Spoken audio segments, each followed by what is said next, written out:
Benvenuti in Confident, uno spazio dedicato alla vostra salute orale.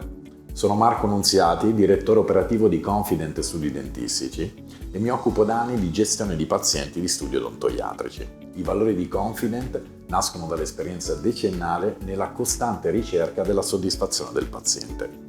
Sicurezza, professionalità, fiducia, continuità e innovazione sono il frutto di questa lunga ricerca. Oggi siamo qui col dottor Mauro Santarsieri, Medical Advisor del gruppo Confident. Dottore, benvenuto. Grazie. Dottore, che cos'è il bruxismo? Allora, il bruxismo è il termine medico che sta a indicare il digrignamento dei denti che causa praticamente il consumo degli elementi dentari stessi. Questo si verifica soprattutto di notte o nei momenti di maggior stress. Questo cosa comporta? Comporta il consumo dello smalto dei denti e di conseguenza questi denti possono risultare anche scheggiati e può aumentare anche la sensibilità termica a stimoli caldi o a stimoli freddi. Come si fa a diagnosticare il bruxismo? La diagnosi del bruxismo può essere fatta soprattutto dal dentista, anche perché molto spesso il paziente non si accorge di digrignare i denti, quindi di avere questa parafunzione. E spesso sono i conviventi che se ne accorgono, perché una delle caratteristiche del bruxismo è proprio quello del rumore notturno e quindi chi dorme accanto al paziente se ne accorge e lo riferisce.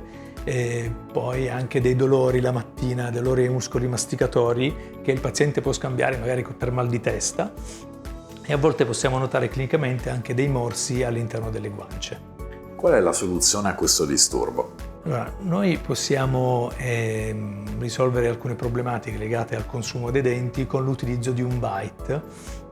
Il bite è una mascherina trasparente che viene personalizzata, praticamente viene presa l'impronta al paziente, su questa impronta viene costruito questo bite, questa mascherina trasparente, che viene indossato dal paziente la notte e il più possibile durante il giorno, in modo che quando si verifica questa parafunzione, quindi quando il paziente tende a digrignare i denti, si consuma la mascherina e si salvaguardano gli elementi dentari.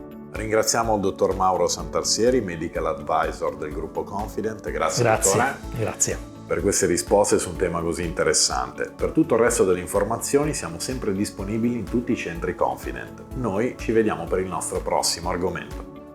Confident, il sorriso della tua famiglia.